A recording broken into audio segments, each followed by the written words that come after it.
like Director Decker has joined us quite yet, but I know that it's a bit of a tight turnaround for her from the end of her workday to joining us for a 5 o'clock meeting. So we're going to go ahead and get started, and she'll join us when she can, I'm sure.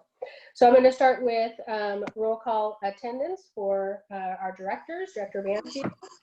Here. Director Barrows. Here. So maybe there's two of them not here. Director Sproul. Here. And I'm just double checking. I do not see Director Decker with us quite yet, but She said she is commuting home. She'll be on about 5 minutes late. that's kind of what I figured. Thank you, Kyle. All right, so we're going to go ahead and get started. Steve, I'm going to hand it off to you. I understand you have some kind of new information for us. I do. The Clark County Department of Health just posted COVID transmission data for the county today. That COVID transmission number is 76.15 per 100,000 for the last 14 days. This places Clark County in the high transmission category. This resets the 3-week evaluation window to transition to a K-5 hybrid in-person schedule consistent with Clark County Department of Health published guidance. We'll now need 3 weeks of moderate to low transmission data reports. Those report dates are September 29th, October 6th, and October 13th. The earliest districts would be able to transition to a K-5 hybrid in-person schedule is now October 20th. I know, obviously, that this is disappointing news for many. We know the very best place for students are in our schools and classrooms. Unfortunately, the COVID metrics are dictating otherwise. I have Christina Ironmonger and team joining us. We have a brief staff presentation relative to the Remote Learning 2.0 survey that closes tomorrow. This is a preliminary data. Of the nearly 4,500 families who have responded to this survey, 26% report that overall my child feels supported during remote learning all of the time. 47% of the respondents report that they feel that their child is supported most of the time. In other words, 73% of respondents feel favorably supported. Our staff, students, families, all should be applauded for standing up a significantly better version of remote learning this fall. And I just want to take this moment to thank them. It's clear, however, that remote learning is not working for everyone equally well. And the feedback received identifies some of those challenges. Certainly, we've got work to do to create more equitable experiences for all of our learners. And I'm confident that we'll continue to make adjustments to shore up the model where we can until such time we get the green light from the Clark County Department of Health to safely transition to a K-5 in-person hybrid schedule and eventually to a 6-12 hybrid in-person schedule. I'm going to turn this over to Christina for the brief staff report. Christina? Right. Dr. Webb has asked me to share with you the results to date. These are preliminary, so I'm going to go ahead and share my screen.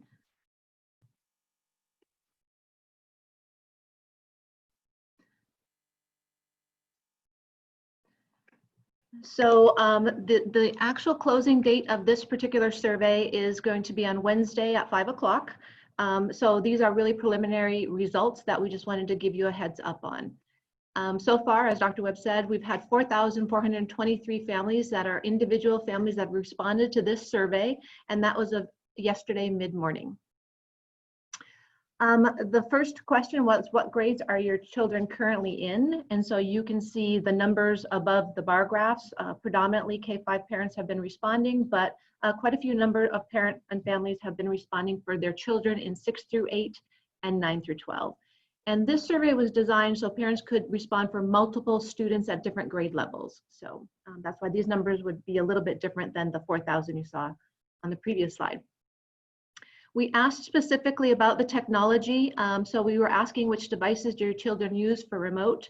And you can see here that predominantly most are using the school issued iPad, which relates back to predominantly K-5 and 6 through 8 responding, but also parents that students that are using a variety of devices, including personal computing devices, some smartphones, and then a small fraction of people that are not using a device at all.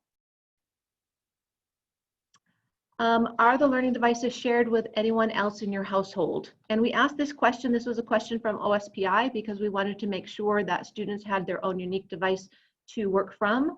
And so 20% of the families indicated that the device that they have for their children is being shared in the home. Are your children able to access the internet on their device at home? This is a really strong number, 97.3%, but we also have 2.7% that say no. So we want to root out a little bit more information once this closes to see if we can support those families. What is your primary type of internet service used for remote learning? Most people use residential broadband. There are some other options. And you'll see that 2.5% indicated other, but when we looked at what they wrote in for other, they were listing Comcast or CenturyLink, and so we'll add those probably to the residential broadband information once we analyze the data a little bit further. How many children in your household attend VPS? We asked this question in particular to get a sense of how many times we needed to loop the families through the survey so that they could answer for the experience for each one of their children. But you can see we have families with multiple children. And so then we wanted to know if the technology that we have put out there in for Remote 2 is effective for Remote 2.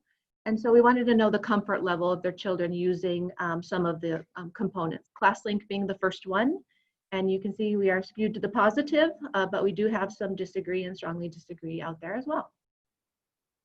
Your child feels comfortable using Canvas, same type of response. And again, I think the disagree and strongly disagree just remind us that we have more work to do to help our communities feel comfortable using this technology. Child feels comfortable using iReady, which is a diagnostic assessment, and they strongly agree and high numbers there, so we're really happy about that. Your child feels comfortable using Zoom, also looks to be very high numbers that they're comfortable using Zoom. Child feels comfortable using Seesaw, specifically pre-K5. Again, mostly agree and strongly agree. Your child feels comfortable using email. We asked this question in particular because email is new to pre-K2 as part of what we needed to roll out for them. So we're not surprised necessarily by this, but some work to do with our email and GroupWise. And your child feels comfortable using Google Docs, slides, and sheets, knowing that the majority of the people who have responded are K5. This is not surprising either, but again, we want to make sure that our community is comfortable. And then overall, my child feels supported during remote learning. As you can see, these are numbers I think to be proud of.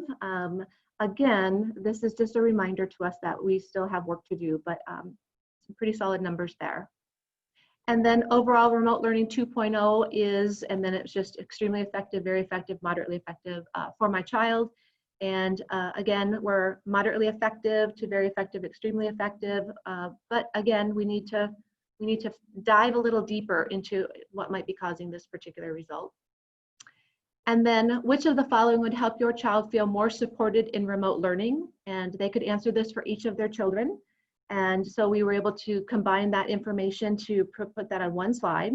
And you can see there are 345 that would prefer a different device, but predominantly they would like additional communication from teachers or support staff. They would like some personalization, more flexible scheduling, and in the other category that was open-ended where they could provide us feedback, and a lot of feedback revolved around wanting to be in person, so not a surprise there. And then overall technical support is between moderately effective and extremely effective. We're proud of those results, knowing that there's a lot of need out there to answer questions and help people when things don't seem to be working the way they anticipate them to, but again, always more room for improvement. So that is the results to date, and it will close on Wednesday at 5. Are there any questions?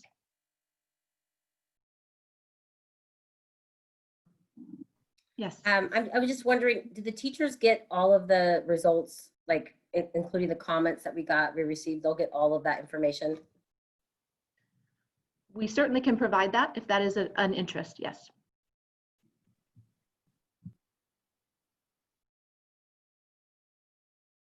Any other questions or comments? I'll turn this back then to Wendy. Christina, thank you. All right. Thank you, Christina, for that information. I'm curious to see what all of the final numbers will be, but it looks fairly promising so far. I was pretty pleased with a lot of those results. So thank you for walking us through that. You're welcome. All right, so the purpose of our meeting tonight is to be a listening session for the board.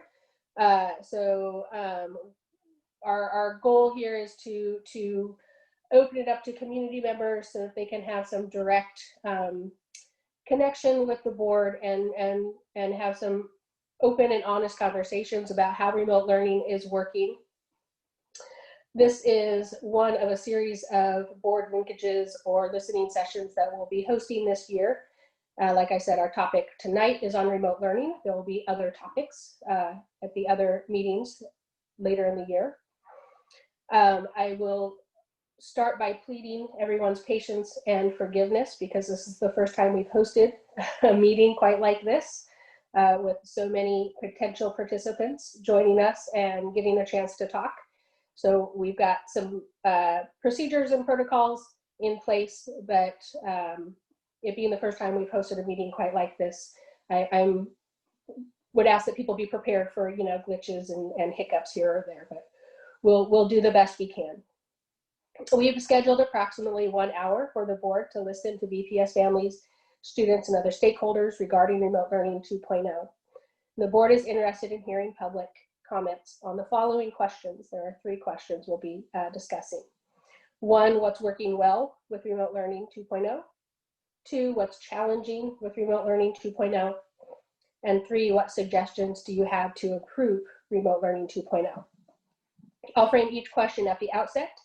We'll take 20 minutes of public input on each question. To be recognized by the chair, you will need to raise your electronic hand. I tell my students, I can't necessarily see your physical hand. Raise your electronic hand. Once called upon by me, you'll be unmuted by our IT Zoom specialist. And although speakers don't necessarily have a time limit, in the spirit of hearing all voices or as many voices as we can, we ask you to be brief. This will enable us to get through all who wish to speak on these matters. In the event that we run short and need to transition to the next question, attendees are encouraged to send their written feedback to the board at vpsboard.directors@vansd.org. Staff is recording this information for the board, or will record this information for the board, and the meeting is also being recorded. We ask that you confine your comments to these topics. We recognize that families and staff have a great deal of interest in the K-5 hybrid plans. Given the extended timeline, there'll be an opportunity for more information and opportunity for deliberation on that topic in the weeks to come. We also ask that any criticism is not personally identifiable with a staff member's name. The board does not hear criticisms of personnel in a public meeting. So with that, we'll go ahead and open it up with our first question. What's working well with remote learning 2.0? And Wendy, give us just a minute to move the attendees into the panel role. Okay.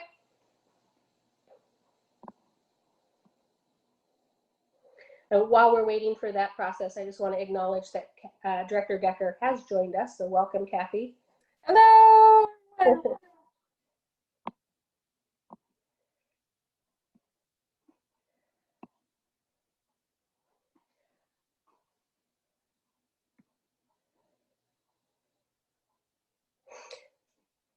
So Steve, can I ask, I have a little blue hand on my screen with a name. Can we go ahead and call on that first person while you're finishing this process, or do we need to wait? No, you can go ahead. Okay. I apologize because the name gets cut off. Oh, here it is, Sarah Mortensen. So Sarah can go ahead and begin her comments. Hey, I just wanted to say thank you for offering multiple options through the Leisure campus this year. I think those, I wish they would have maybe been advertised more, because when I've talked to friends and I tell them about it, they're like, wow, that's great. But it's working really well for us. We had, like, my husband's taking the kids to work with him. I'm trying to do school with them, you know, in the morning before I go, and then when I get home from work. And so the typical Zoom schedule that was offered for most of the K-5 schools was going to be difficult for us. And so having more flexibility there has been wonderful, because I do plan on putting my kids back in their regular school as soon as schools open back up. And so I guess we're a family who feel confident to be able to educate our kids at home, and having that homeschool support has been great. They just assigned a teacher, and I know I'm not supposed to name names, but the teacher that you have assigned has been fabulous. She's reached out many times asking how things are going, is very collaborative.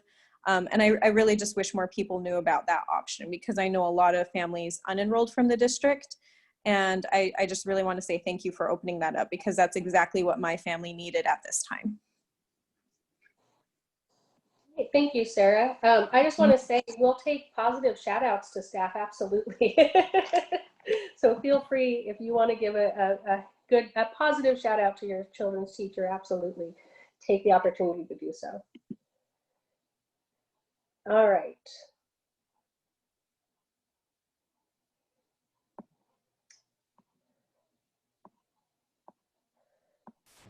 Okay.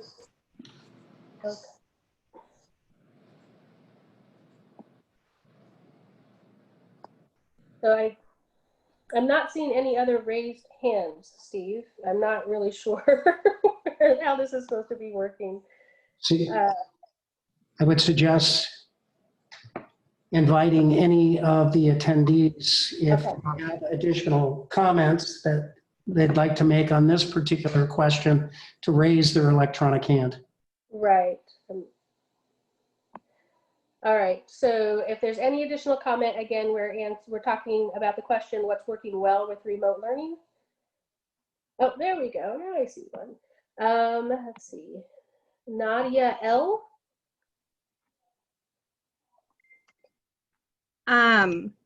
Yeah, I'm a teacher in the district, a third grade teacher at a Title I building. And I just wanted to share a celebration that in the spring, my attendance was only about 40% to daily Zoom meetings, and it was really a struggle to help get families connected.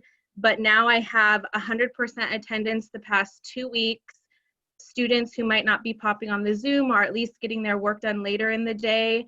And so for me, it's been a total 180 and a new transformation with this distance learning. And so I'm just really excited that we've been able to roll out a distance learning 2.0, and kids are showing up and coming every day, because that's the highlight of our job, is seeing our kids.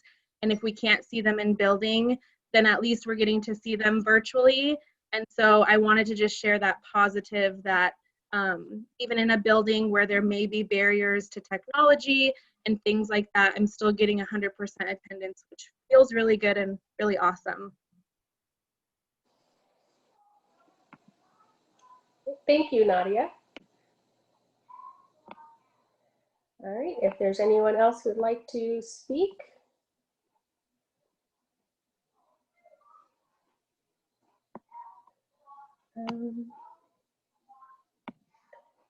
Let's see, Lisa Packard.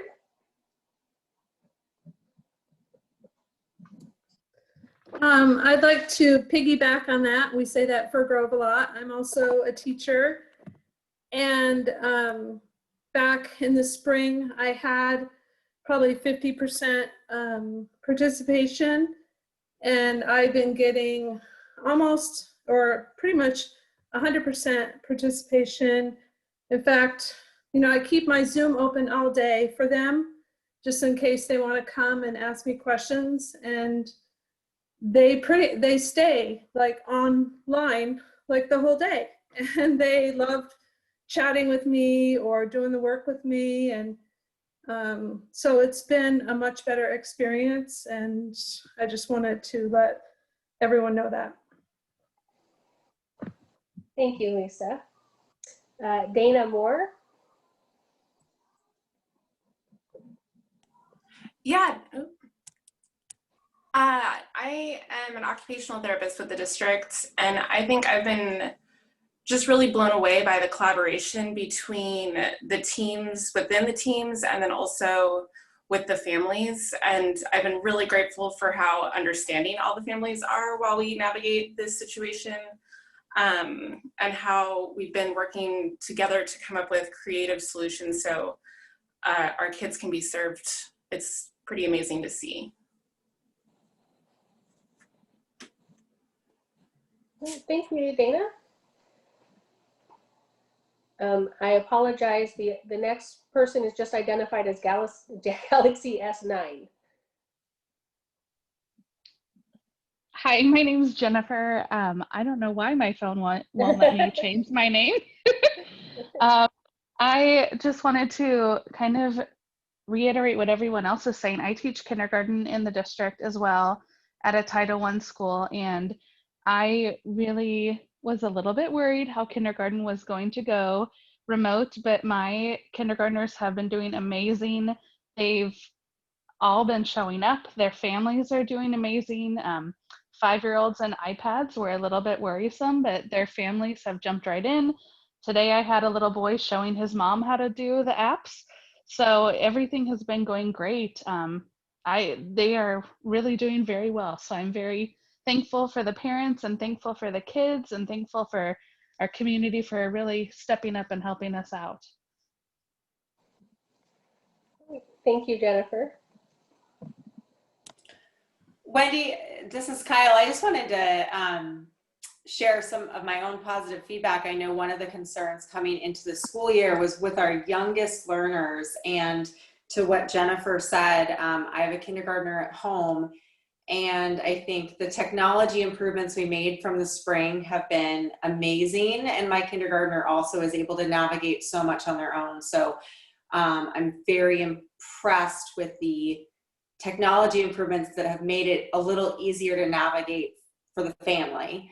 And I also just wanted to give a shout out to the teachers who are doing some just creative problem solving, because kindergartners, first graders don't have the attention span. And I've watched my students' teacher work in small doses, small chunks of time in small groups, teaching kids Spanish and, in literacy and math, and I'm blown away. So I just wanted to reiterate the comments that have already been shared.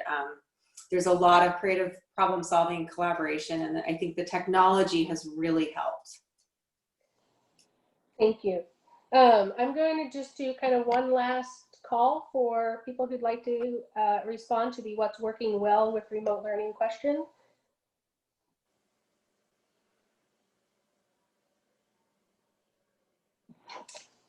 All right. Oh, never mind. There was one. Shannon Stewart. Thank you. Hi. So I am also a teacher in the district, but I'm also a parent of 2 high school students. And I don't think there's been a lot of K-5 props, which have been awesome because I'm in that environment. But I also want to share how great it's going at the high school level.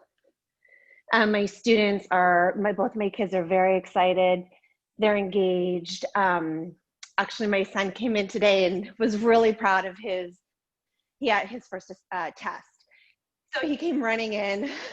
I was actually filming for one of my classes, but came running in just like he would do if he was, coming home from school. So it's just really good to see. I know that the older kids are, they're being affected in a different way. And I just want to shout out to Skyview and iTech. They're doing a great job. Thank you, Shannon. All right, not seeing any other hands for our first question. I'm going to go ahead and transition to the next question, which is what's challenging with remote learning? So if you'd like to share your thoughts or experiences with challenges, go ahead and raise your electronic hand.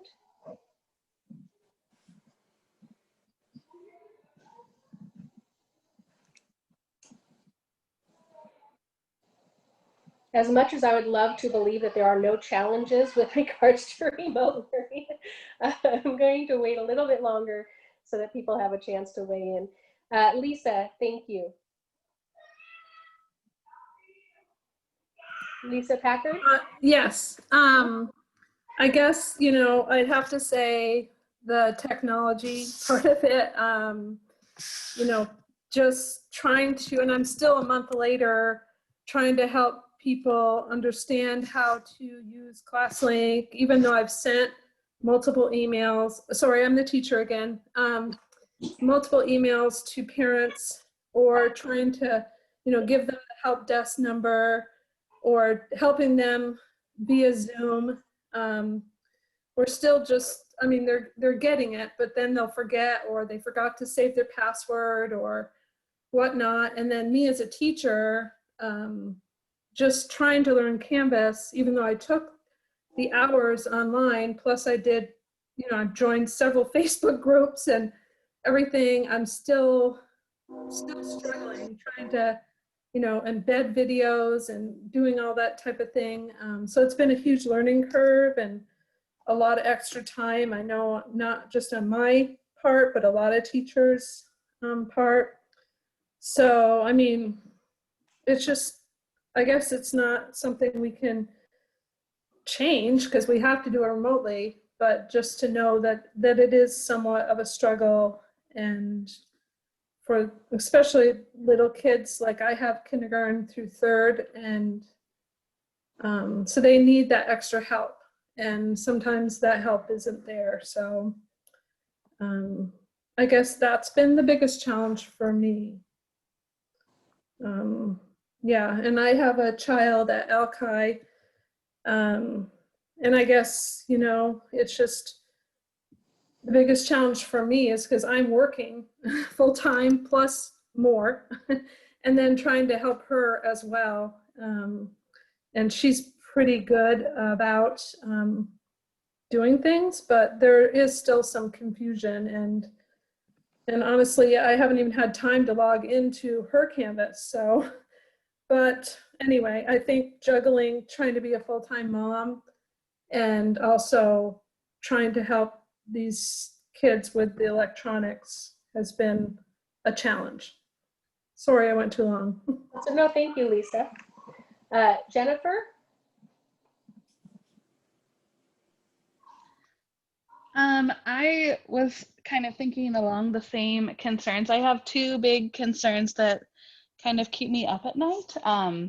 My first concern is about kindergarten sitting and writing a lot. That is not appropriate for kindergarten at this time of the year. If we were in class, we would be using materials, using hands-on things, and playing, which is not something that we can do over Zoom. We have a large need for them to have materials in their hand, and we've tried our best to get materials to them, but it's just not like it is in the classroom. There's a lot of my kids who need to work on their social skills, and I have tried my best over Zoom, and I know we're all trying our best over Zoom, but it's really, really hard to do that without them sitting right in front of you. My other concern is for the families. I have so many kids whose parents have told me that they're altering their schedule or they quit their jobs, or I have two kids whose parents are working, so I'm managing them over Zoom.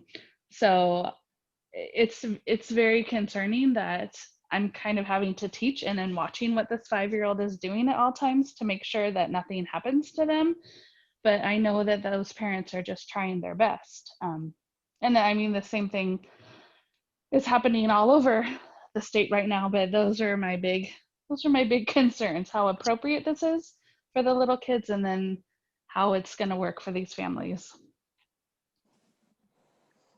Thank you, Jennifer. Nate Young?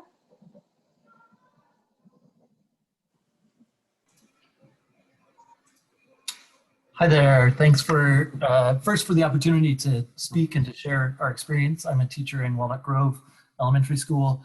I think if if I had a few things I'd point out, number one, I would say that the really short timeline between when the school district's plan for what tools we were to use, in particular Canvas, was really difficult to plan the first week of school in less than a week. And 2 of those days were taken largely up by staff meetings at the beginning of the school year. I would say that the reason that things are going well is because teachers have moved heaven and earth over the last 4 weeks to make things work. It has been a struggle. I have seen my colleagues really facing burnout in a pretty severe way because of what they have been asked to do. I would say that in my experience, the change from distance learning in the spring to distance learning now has been very little. And if anything, it has gotten to be a little bit less effective, largely because ClassLink is a less effective tool to use than Clever was.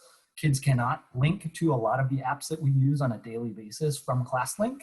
And so that single sign-on tool is worthless for us. It is a unused icon on their iPad. And I guess the last thing I would say is I really want to highlight that teachers and staff around the district are, like I said, moving heaven and earth to make this work. And I appreciate that gratitude has been shown, but that in particular made this last week of whiplash in terms of sort of trust us, we've got a plan. That has not been our experience of distant learning 2.0.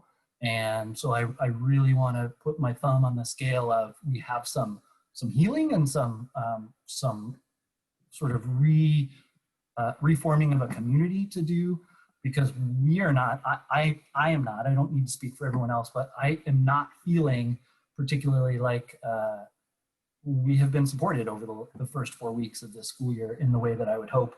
And so it was a difficult week last week. I know we're only talking about distance learning. It's been a struggle. We've had to relearn our jobs, us as teachers, in a pretty substantial way. And the metrics that you've shown have shown that we've been successful at that. And I don't know how I could express my gratitude to my colleagues anymore than to say that all of the kudos go to them. So I'll stop there. Thank you, Nate. Rebecca Royce.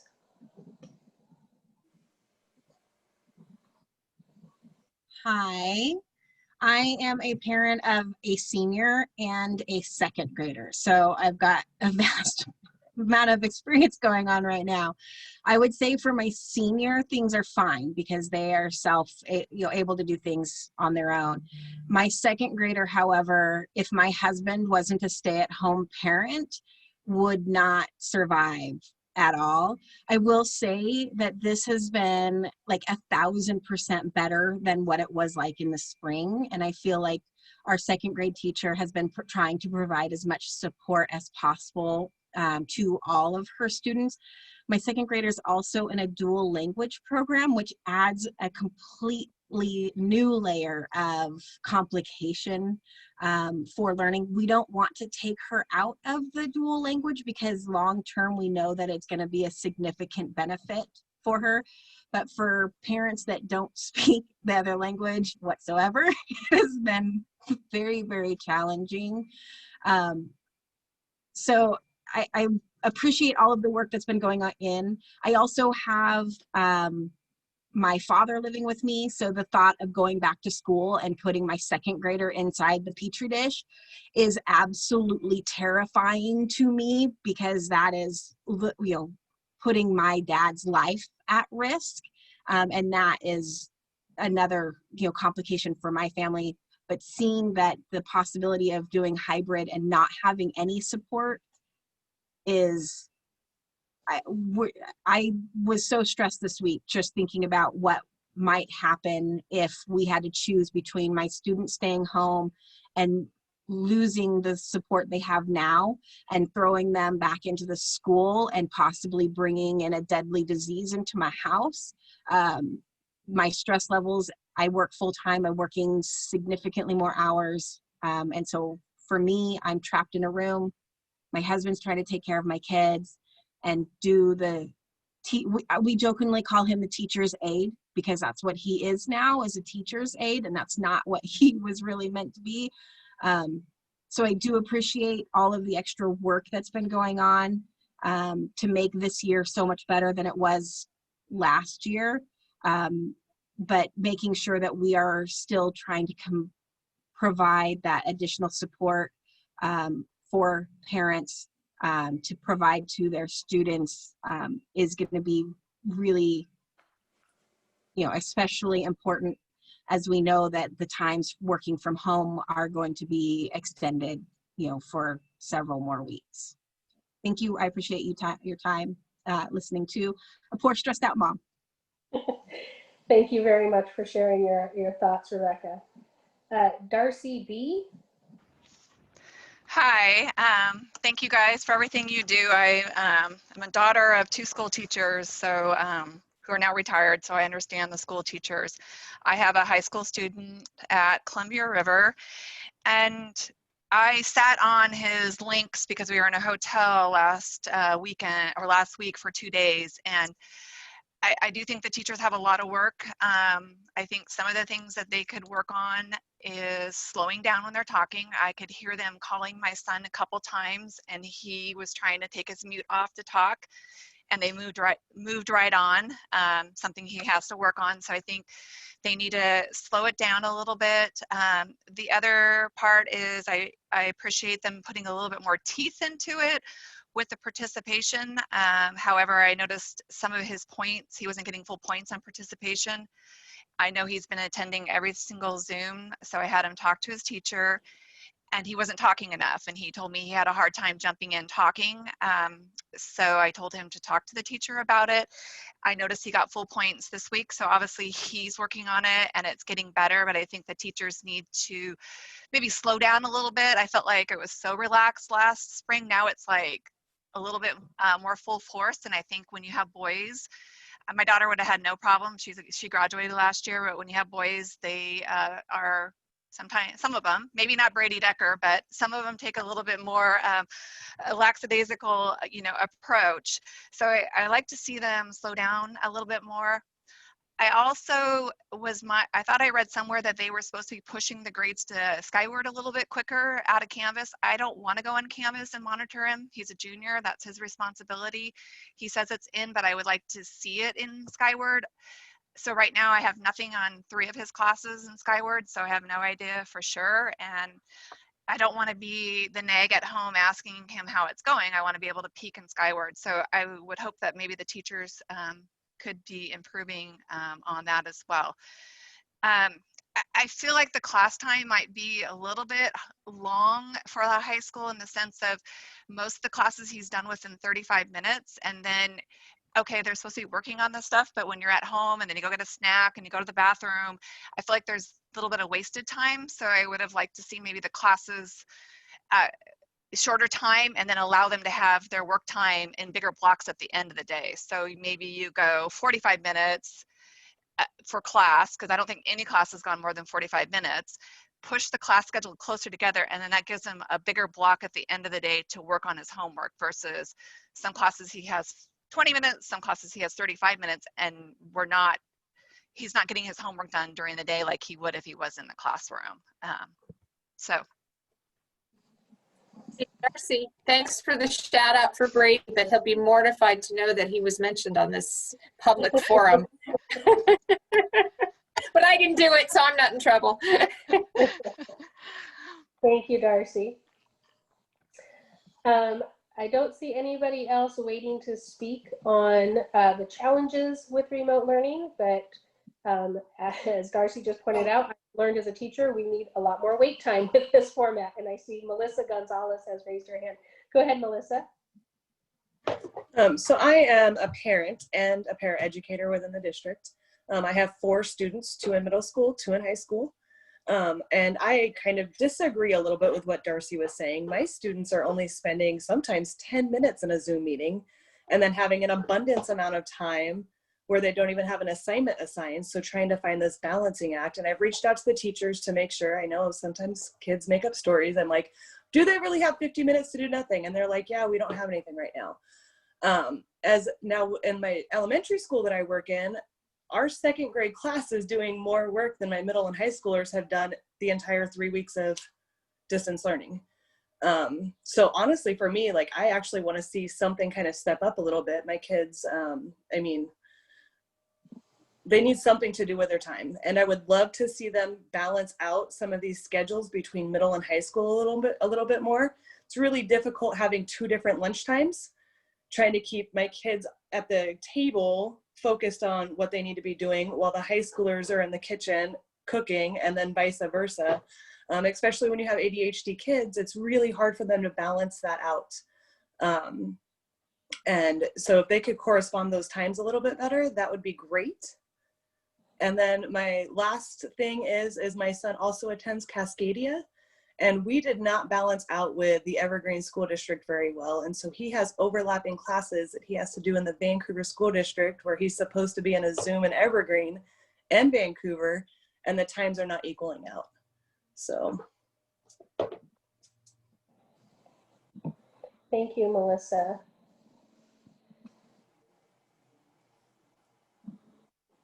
Anne Vallee?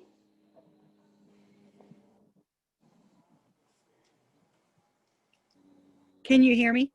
We can. Okay, thank you. Hi, yes, I'm an occupational therapist in the district, and the challenges for me with distance learning have just been pretty extreme, I would have to say, just because of the sheer numbers of students that we are expected to serve.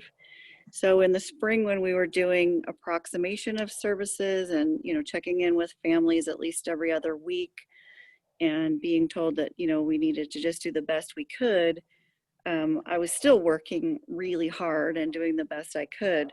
But then when fall came and it was communicated with families that we would no longer be approximating services, but be providing all of the actual minutes on the IEP, I just felt my stress level increase significantly because I have 85 students in 5 schools. And, I'm literally logistically so challenged with trying to coordinate with 27 case managers and just attempting to come up with some kind of a workable schedule has been a really big challenge for me. And then learning multiple platforms, because depending on what level you're working with, and I'm working, pre-K through high school, I have to learn everything. Seesaw, Google Classroom, Class Dojo, and I'm just finding it rather overwhelming. I do appreciate the amount of support there is in the district for learning these different platforms, but I have just found my job to be incredibly intense and really challenging, and I've just felt this real need for more help. Thank you, Anne.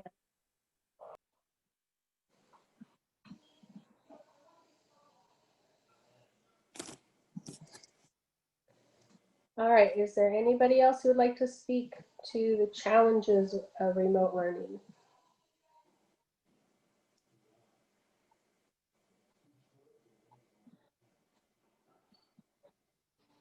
Okay, well then we'll go ahead and move on to our final question, and that is suggestions. What suggestions do you have to improve remote learning 2.0?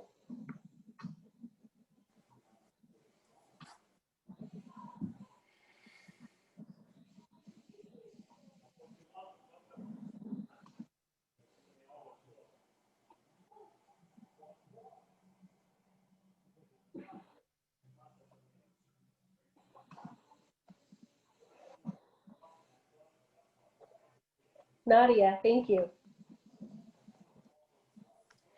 A couple of suggestions that I had were some of the tech videos. Our DLCs are amazing, and they totally went above and beyond to push out all new information for ClassLink and Canvas, because those previously weren't used at the elementary level in the spring.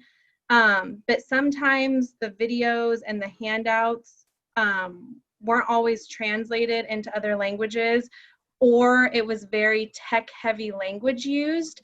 And so when we sent those videos to families at the elementary level, sometimes the verbiage used and the speed was way too fast. And so we would send that out to help families, but then it didn't really provide any help for them. And then us not having a sample student account in ClassLink made it hard because I couldn't log in and see what they saw. And so like Epic was in there. So I thought, great, Epic will work with ClassLink. And then kids went in there the next day and it was gone and it was missing, or the way they logged into Epic through ClassLink was different than me. So if teachers could get a sample student for ClassLink, I think that would help. Just like we have a sample student in Seesaw, it would help us see what they see. And Canvas also has a student view, but as far as I know, there's nothing for ClassLink, so that would help. And then also just more student-friendly language with those videos, a slower pace. That way, it's more user-friendly at the elementary level. Those would be a couple of my suggestions. Thank you, Nadia. So again, if you'd like to share some suggestions that you have for improving remote learning, go ahead and raise your virtual hand. Lisa Packard. Guess I like to talk. I want to piggyback on Nadia. The videos, although very well done, and I appreciate all the work that went into it. The speakers went very fast. It was, put in way more than the 5 hours that I was paid for, because I had to rewatch and watch and rewatch the videos over and over again to comprehend what they were trying to teach me. And that's not the type of learner I am. I need to be more hands-on, so it's hard to do that. And then I was, what was the other suggestion? Anyway, everything she said was great. There was something else she said that was amazing. And then I don't know if we could do like some sort of Zoom training, or not really Zoom training, but training over Zoom for the parents on some of the things, how we have the helplines, maybe something for the parents. Maybe that's already out there, I don't know, but just something to help them, because I know for me, I've been trained in this and I still feel like I could use more help. And so I'm sure the parents would really appreciate it as well. Thank you, Lisa.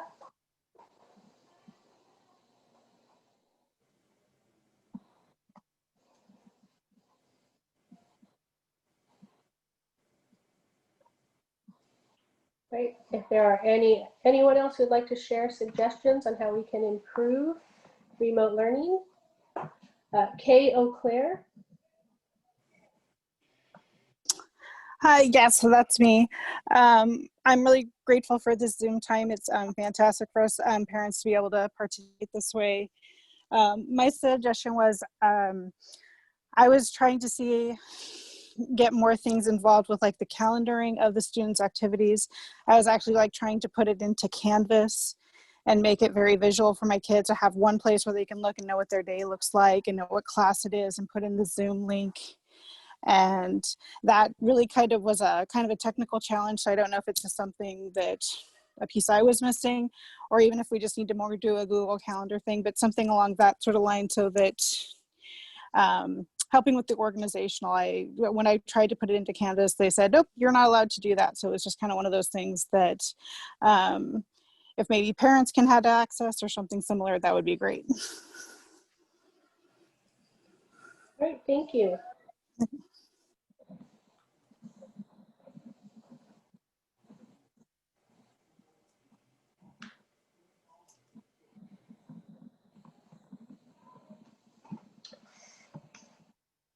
Melissa Gonzalez.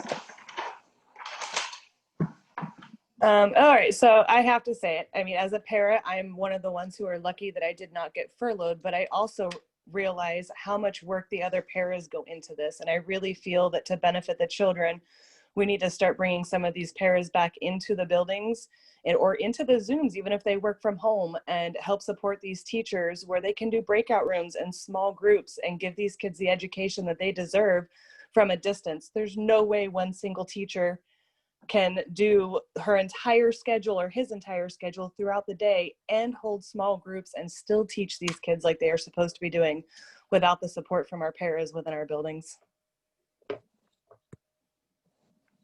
Thank you, Melissa.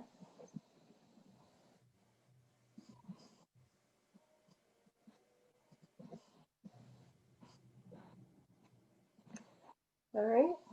We still have a few more minutes left to talk about suggestions for improvement.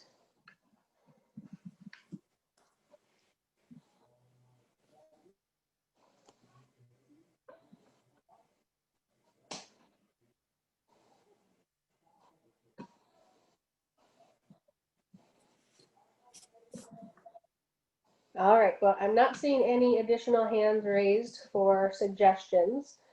Wendy, one point, there was a few suggestions and comments added to the chat that maybe could be saved and sent to the board members. You predicted what I was about to say. I was going to ask, I'm sure it's already planned for, but Steve, if we could make sure to capture those comments in the chat. I know that I'm having a hard time following what's happening in the chat and listening to speakers simultaneously. So if we could capture those so that the board directors can look at them later, I know we'd always appreciate that. Absolutely. Thank you. Nadia. I just kind of piggybacking off that, someone suggested in the chat getting Google Calendar enabled for K-5 iPads. Then we could calendar our meetings with alarms for students when they start. And I just want to second that, because I have sent a paper copy, snail mail of our schedule to all my students. I'm trying my best to make it as simple as possible for all the different times when things start. But if that could be set up where it would just automatically ping on their iPad, hey, Zoom at 8:30, arts block at 1:45, that would make things so much easier for us, our students, and our families. So I second this Google Calendar suggestion. Thank you, Nadia. Jennifer? I was just thinking along the lines of the parents who are emailing the tech line. I've had a couple parents tell me that they've waited up to 10 days to hear a response. And I know that they're super busy at the tech line, but maybe even if their email in just kicked back a response like, we will get back to you as soon as possible. I've had parents call me just thinking, I don't know if they got my email, maybe it went to the wrong email. So maybe just an automatic, like, you know, we are working on your email, we'll get back to you as soon as possible, so they know that they're being heard. Thank you, Jennifer.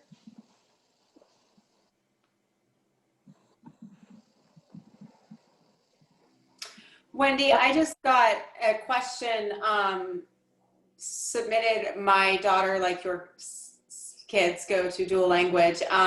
For parents that don't speak English, maybe just reiterating the manner in which they can provide feedback. I'm sorry, say that again, Kyle. So for families that can't participate because they don't speak English in a forum like tonight. So for any of these questions, what's working well, what's challenging, and what suggestions, if people were not able to attend the meeting tonight in person, it is being recorded. They can go back and watch it, but then they can always send their thoughts, their questions, their suggestions to vpsboard.directors@vansd.org, and that'll get sent directly to the board so we can see. I'm going to go ahead and move on to closing comments.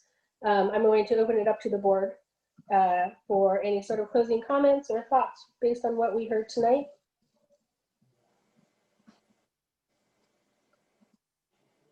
I just want to thank everybody that participated.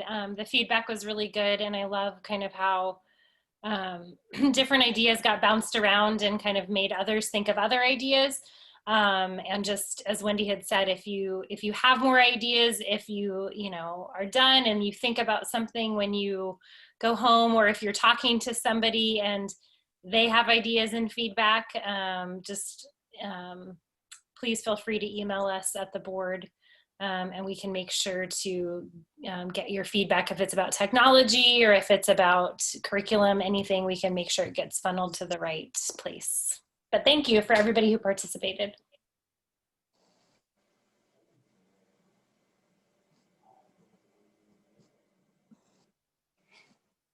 I'll just speak up. I think that I speak for a lot of people when I say kudos to the teachers that have stepped up and worked so hard. I know so many of my friends are teachers, and they have been working so hard to make this work for kids, hours and hours every day, and then weekends, and to the detriment of their own health included.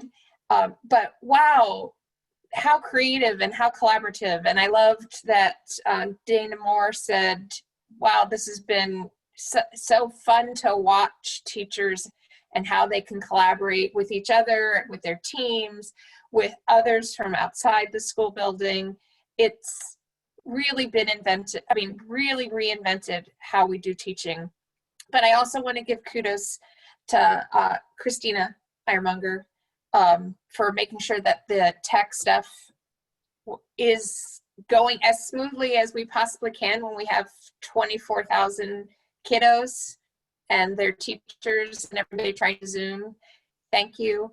And also kudos to the principals for following up and doing what they can, and to Deborah and to Darcy and Jim and everybody that tried to make this all work. Obviously, it's so much better than the spring was, and that's because you guys worked so hard at this. And to those parents that are struggling, I know I've gotten a couple of emails that your situation isn't working, and I want to make sure that you contact your teachers, and then if that's not working, you contact your principals. Let's get everybody's kid the education that they deserve under these circumstances. And the best advocate for that are you, the parents. So keep pushing. Thank you. That's it. I wanted to say thank you also for this session. It's great to have people not just have complaints, but to have ideas. I think that's really important. Something that Nate had indicated when he spoke was like how hard they worked to get this up and running. It was almost like a miracle for them. And I think everyone kind of understands that and knows that. Bringing my own personal experience in, and us having to do a whole new process through the court system, and I've seen many tears shed. I've seen lots of people wondering if they still want to stay in their careers as we formulated a new process to get through this.